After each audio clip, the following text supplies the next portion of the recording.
Council acknowledges that the land we currently call Minnesota, and specifically the seven-county region, is the ancestral homeland of the Dakota Oyate, who are present and active contributors to our thriving region. As part of the Metropolitan Council's commitment to address the unresolved legacy of genocide, dispossession, and settler colonialism, and the fact that government institutions, including the Metropolitan Council, benefited economically, politically, and institutionally after the forcible removal of the Dakota Oyate. The Metropolitan Council is dedicated to instilling land, water, and people commitments in regional policy. These commitments support the Dakota Oyate, the 11 federally recognized tribes in Minnesota, Ho-Chunk Nation, and the American Indian communities, representing over 150 diverse tribal nations that call the seven-county region home. Thank you very much. The agenda for today's meeting is before us, and without objection, I'll consider it approved by consensus. The agenda is approved. We also have the December 1st, 2025 Community Development Committee minutes before you. Members have had a chance to review. Is there a motion for acceptance or approval of the minutes? Motion to approve. Second. Thank you. Moved by Chambliss and seconded by Wolf. Is there any further discussion? If not, all in favor, please say aye. Aye. Opposed, nay. The minutes of December 1st are approved, and we have the non-consent business items before you. 2025-315 SW is adoption of Livable Communities Act and Affordable and Life Cycle Housing Goals for 2021 through 2030. And this is for the cities of Anoka, Champlin, and Norwood Young America, resolution number 2025-40, and Emily Seddon is before us. Thank you so much, Emily. Thank you, council members, for having me today. I'm excited to bring you what we more casually call the Livable Communities enrollments for the year. And the kind of more technical name is how we are adopting the affordable and life cycle housing goals for the cities of Anoka, Champlin, and Norwood Young America. And I'm Emily Seddon. I'm the manager for the Livable Communities program. All three of these cities have previously participated in the Livable Communities program during the enrollment period in 2021. You may remember we had other things on our mind during the pandemic, and these cities hadn't had a chance to go through the re-enrollment process yet. So we're really glad to be welcoming them back on the board pending council approval. Last meeting of the Community Development Committee, we had the public hearing for these proposed goals that were first adopted by each city by resolution, so there was a public process there as well. There were no comments at the Met Council's public hearing, and no comments were received after the hearing closed. So we are asking today that the committee approve the attached resolution. Thank you very much. It was good to see these three cities back in. I'll turn to committee members for any comments or questions. Are there any comments or questions on this item? Just to say that I concur, it's really good to have these cities able to be able to adapt in the current cycle, one of which is in my district, Champlin.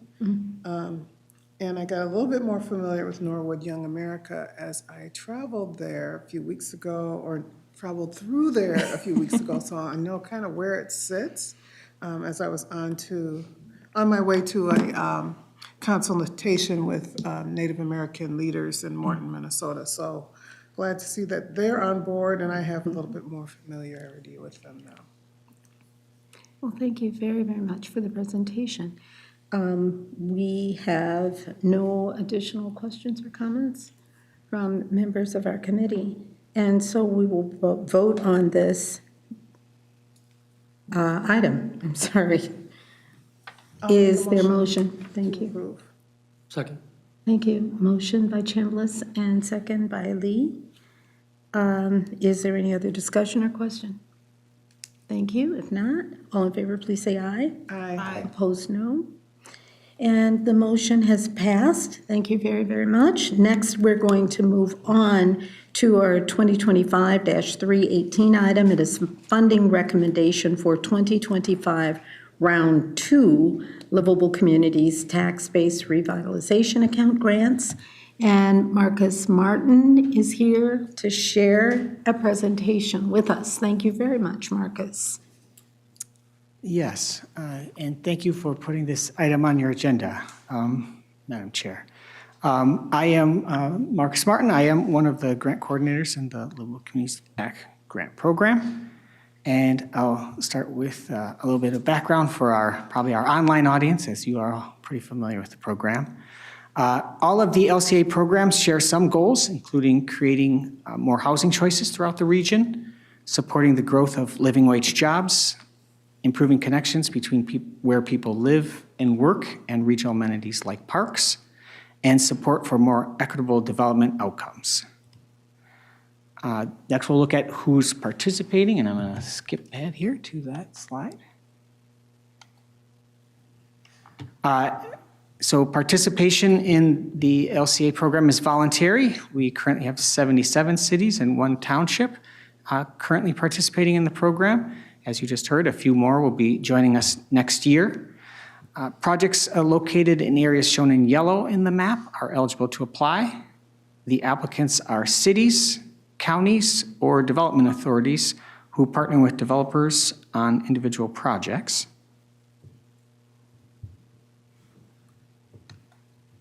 And there are 3 active programs in the LCA. Today we'll focus on the tax-based revitalization account, as you mentioned. That is for projects that support redevelopment on properties with environmental contamination. And we'll hear about LHIA a little bit later. Together, the LCA programs provide financial support and incentives across the stages of development. TBRA program offers grant categories that inform site planning and building design, as well as environmental remediation before starting construction. So those in bold on the slide.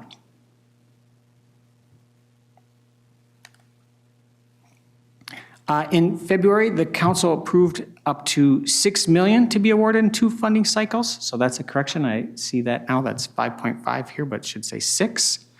The first round of applications were due in May, and this is the second round.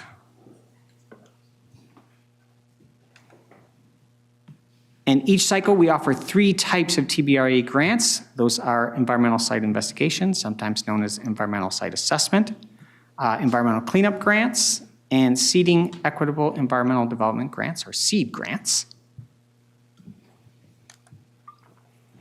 Our evaluation on each application focuses on what are the expected outcomes. For TBRA, these are things like increase to the tax base, adding affordable housing or living wage jobs, and the relative risks posed by contamination.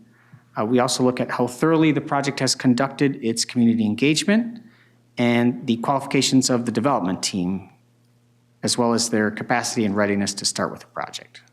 All right, so now we can get to this cycle. We received 12 applications this cycle, 2 seed applications. Those are from Minneapolis and St. Paul. They're shown as orange dots on this map. 2 investigation applications from Hastings and Plymouth. Those are yellow dots on the map. And 8 contamination cleanup applications from Minneapolis, Roseville, St. Louis Park, and St. Paul. And those are the brown dots on the map. The total requested was $3.5 million. We are recommending funding for all applications received for that same amount, for $3.5 million.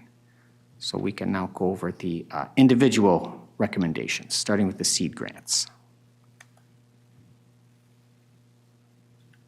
We are recommending funding for 2 seed applications. The first recommendation is for the CORA. The CORA is recommended for $189,200. This is for the cleanup of multiple properties in 3 phases to support the addition of 2 affordable 6-bedroom townhomes to be used for co-housing and eventually construction of an affordable apartment building. The second recommendation is for Rondo Revitalize for $50,000.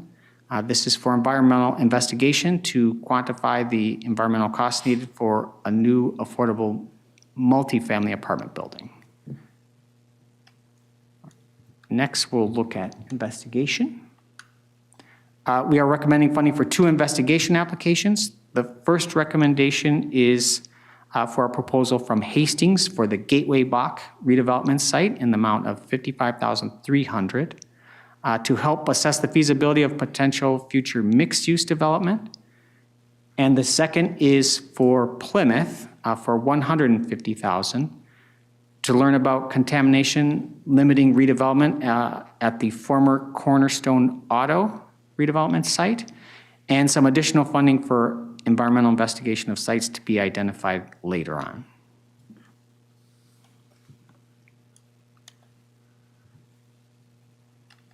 We are recommending 8 cleanup funding requests with a subtotal of a little over $3 million for cleanup. So these recommendations are $250,000 for the Native American Community Clinic and housing for cleanup needed to add a stormwater system and parking. $342,000 for the Beltline Station to support the development of mixed income housing and commercial space in multiple buildings. $60,800 for cleanup before the construction of a clinic for face-to-face health and counseling. So pause here to note that additional funding over the request is recommended to make up for an expected shortfall from other brownfield funding partners in this case. Next is $130,900 for cleanup and renovation and retention of commercial space by Hen 25 Shops.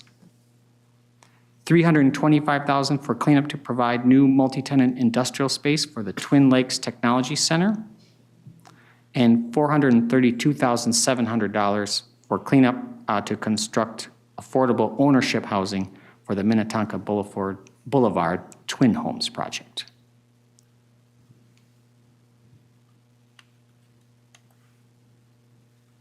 Once complete, the proposed projects will have cleaned up 26 acres of contaminated sites, add over $1.7 million to the annual tax base, support over 650 new and retained jobs, and add 230 affordable for sale and affordable rental housing units to the region. So shown here are a few images of what the projects could look like once they're built. So starting clockwise from the upper left, that is the Native American Community Clinic and housing. Next, the Rise Up Center, followed by the Beltline Station, and lastly, the Twin Lakes Technology Center.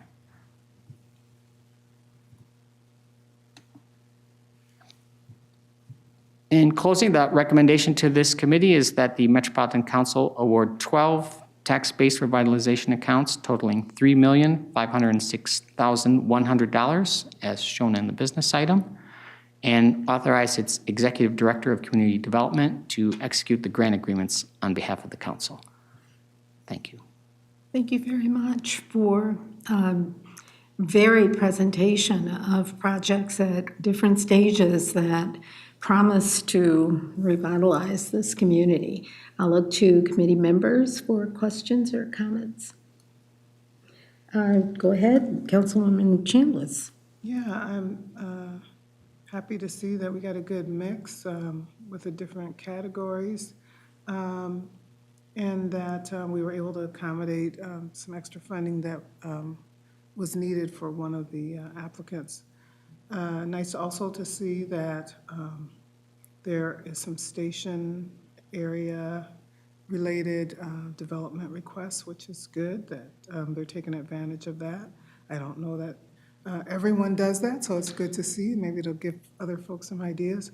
And then I have a question about, I think it would be nice to see how many of these applicants will request additional funding from our process. And also it would be nice to see what happens when they finally get developed. Do we know how many times folks request funding at different phases, you know, from the TBRA to the other phases, LCA phases. Thank you. That is a really good question. It takes a lot for these projects to come together, and we see them in different phases. Could you address that question? Would you have current information to share? Yes, Madam Chair, Committee, thank you for the question. In the past, I think it's been around a third of the projects that apply to, let's say, a particular grant category and then apply to another.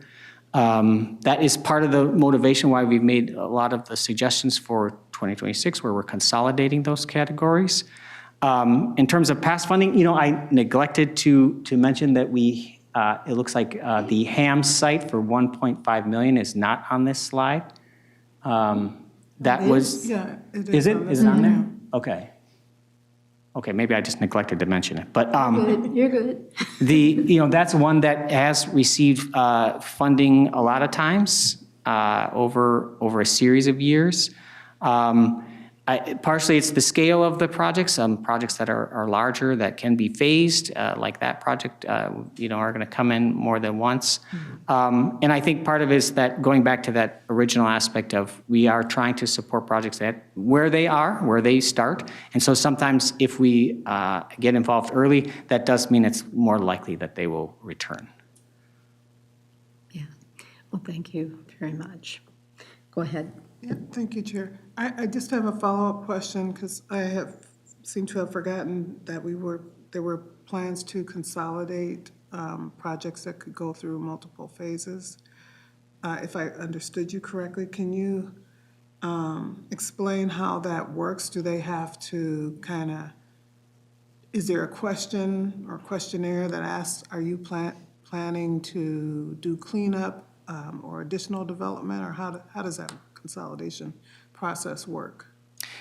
Madam Chair, members of the committee, yes, thank you. I think maybe I spoke a little bit freely there, but we're really consolidating the application process, that intake process, and we consolidate our criteria. So we're really using the same criteria for all the projects. They can still come in more than once. Now, we will be having some limits on going forward on how many times a project can come back in, but it's encouraged. Thank you.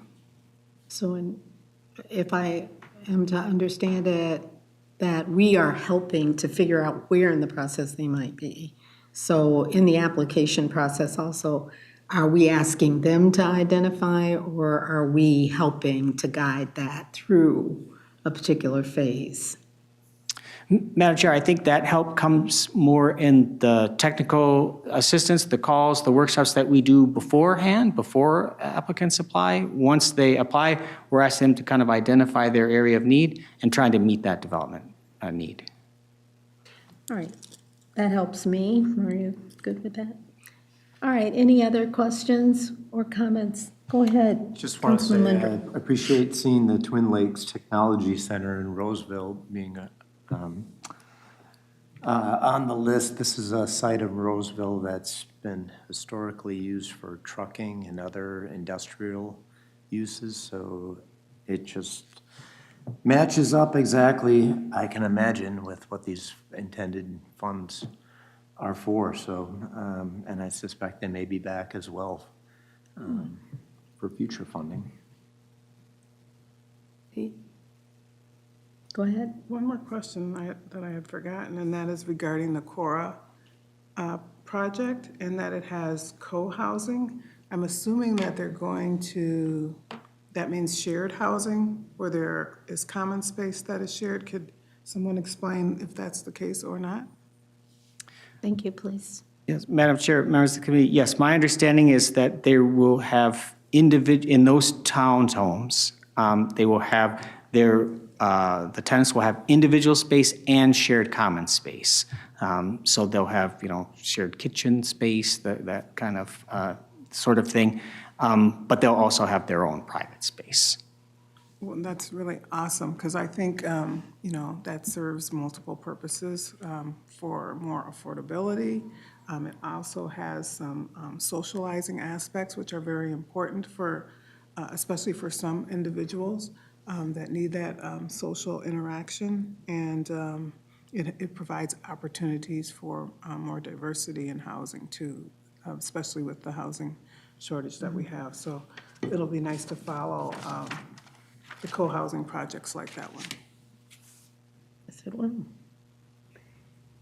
So thank you. Are there other comments from committee members?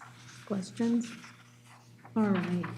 We really appreciate hearing these projects coming before us and the recommendations that are being made, and look forward to seeing all of the projects as they move forward. The funding recommendation before us is for the Metropolitan Council to award the 12 tax-based revitalization account grants totaling $3,536,100, and to authorize the Executive Director of Community Development to execute the grant agreements on behalf of the council. Is there a motion? So moved? Second. Thank you very much, Lindstrom and Chambliss. Is there any discussion or question on the motion? Any further discussion? If not, we'll take a vote. All in favor of this item moving forward, please say aye. Aye. Thank you. Opposed, no. And so the item passes. Thank you very, very much for the funding recommendations. And we will move on then to the third item on our agenda. And that is the funding recommendation for 2025 Livable Communities Local Housing Incentives Account grants. Item number 2025-319 on our agenda. And we have Emily. Emily Sutton back again. Thank you. Thank you, Madam Chair. I'm Emily Sutton, Manager for the Livable Communities Program again. I appreciate that Marcus did our overview for the Livable Communities Program. The Local Housing Incentives Account is one of the funding accounts within that larger umbrella. It is one of three ways that we typically fund affordable multifamily rental housing, the others being the transit-oriented development grants and the Livable Communities Demonstration Account, or LCDA grants, that the council approved earlier this fall. So in addition to kind of the baseline of meeting, helping cities meet their affordable housing need, in 2025, the other priorities that the council approved as part of the fund distribution plan were to build larger bedroom units, more bedroom units, so that we could better serve families across the region, and also prioritizing projects that are serving people who have experienced homelessness. The fund distribution plan, as approved by council this year, had $2.5 million available for the local housing incentives account program. Projects can apply for this funding through the consolidated RFP which is administered by Minnesota Housing and is really a coordinated way for multiple funders to look at the same application from projects. So hopefully some time savings for project teams as they're applying for multiple funding sources. All of the projects that apply for LHIA funding must be able to demonstrate a dollar-for-dollar local match that is required as part of the Livable Communities statute.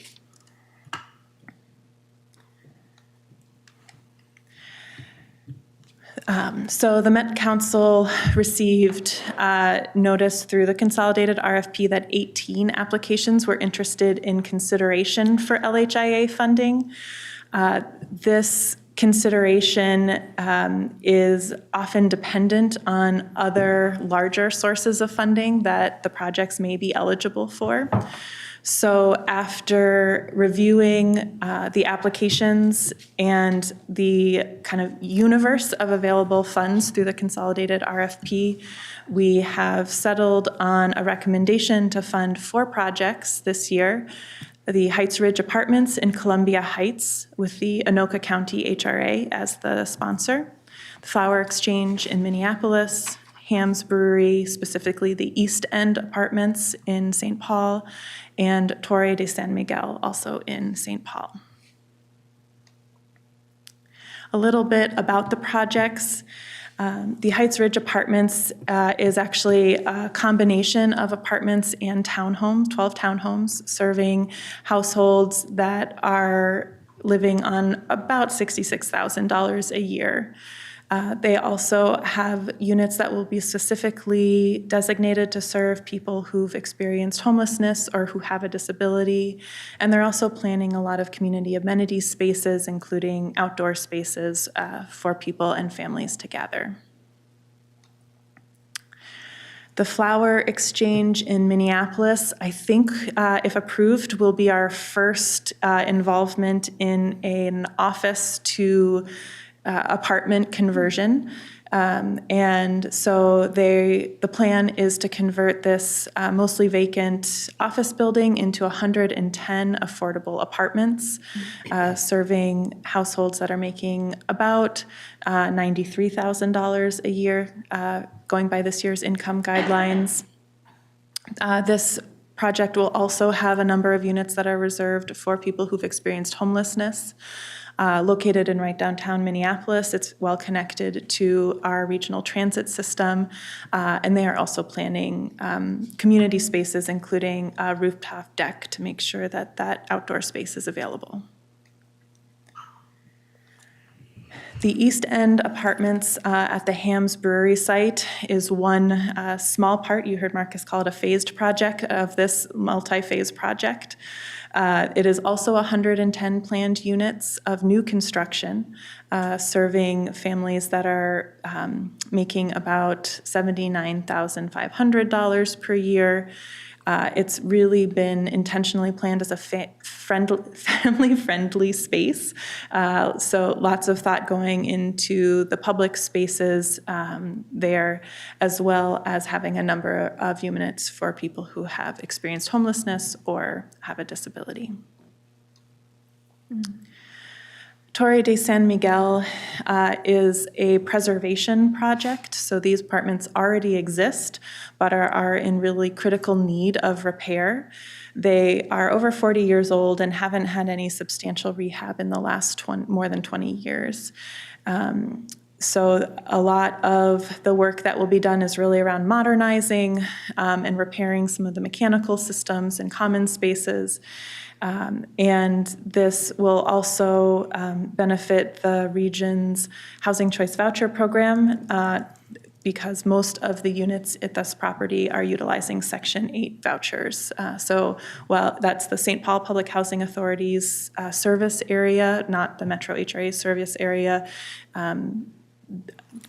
this is another project that's really kind of serving the target population that this program is designed to serve.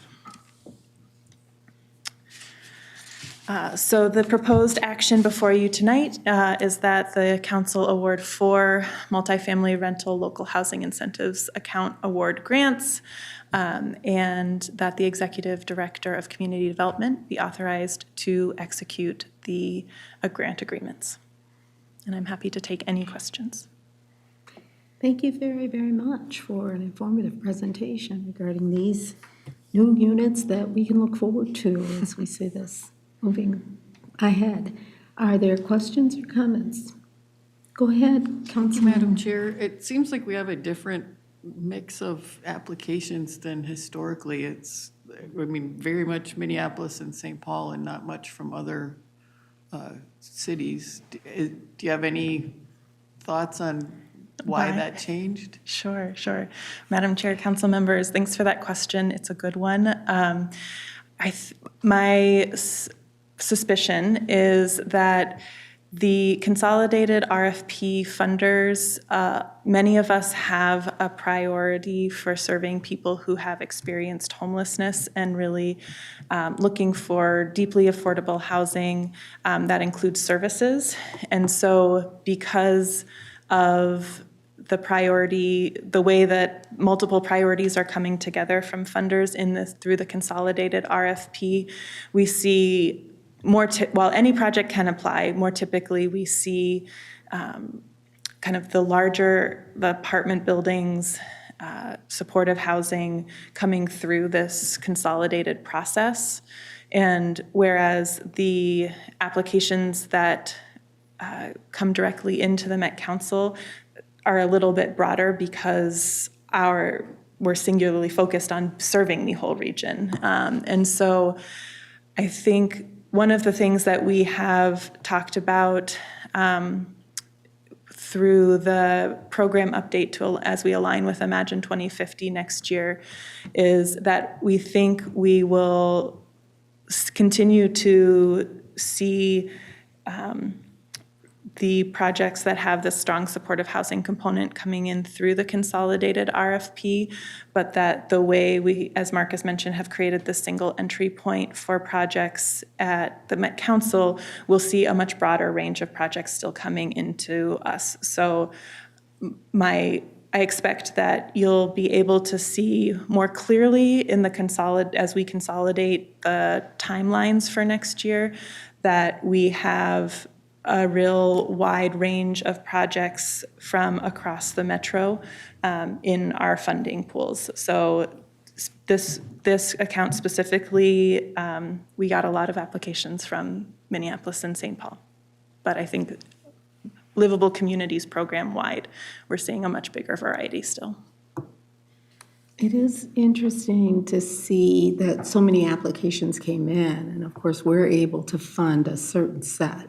And that has to do with what's ready, what's not funded in totality by Minnesota Housing. In fact, Director Barajas was giving me a little study on that earlier today. So I know that MinHousing has already done some of these, and there's some that they assessed as not ready. It's good to see Columbia Heights in here too, and the application coming from the County of Anoka. But is there any information you can give us about what has already been funded by Minnesota Housing, even as follow-up and perhaps projects that were not ready? So perhaps that will also inform what we've been able to fund here. Sure. I believe Minnesota Housing is also still finalizing their award selections. I believe their board meets later this week. And so we consult with their staff to try to make sure projects are completely funded, right? So that we're not leaving a project with some money, but not enough to get started. But we are also all making funding decisions. All the partners in this process are making funding decisions independently. We all reserve the right of, if there was a project that just was really clearly aligned with Imagine 2050 goals, we would have the right to fund that even if other funders were not. So we kind of try to coordinate, but also maintain our independence at the same time. That's good to know. And if you could follow up with Yeah, any list. as those absolutely. We become can send final. that. Yep, I can send that. Be very Have helpful. Director Barajas send that out to you. Thank you. Any further questions or comments? Thank you. Well, thank you very much. Again, it's good to see the recommendations coming in. We do have the recommended action before us, the proposed action, and it is to award the 4 multifamily rental local housing incentives account grants as shown in Table 1, totaling $2.5 million, and to authorize the Executive Director of Community Development to execute the grant agreements. On behalf of the council, is there a motion? Motion to approve. Thank you. Second? Second. Thank you very much. From Chambliss and Wolf. If there are no other questions or discussion items, there is one more. Just one more. Columbia Heights is in my district, that Heights Ridge Apartments. So I will definitely be following the progress on that one to see how it goes through the different processes of construction. Yeah. The watchful eye. Thank you. Thank you. All right, so we're ready for a vote. All in favor, please say aye. Aye. And opposed, nay. Thank you. The motion has passed. We appreciate the presentation. Committee members, where are we? We are done. Okay, and that is surprising because it is 4:36. But we are done. That's all that's on our agenda. That's all we have. Don't tell Robert. All right, we won't tell. We thank you very, very much for the information that's come before us and recommendations for our work to consider them and for the completion of our agenda. And with that, we are adjourned.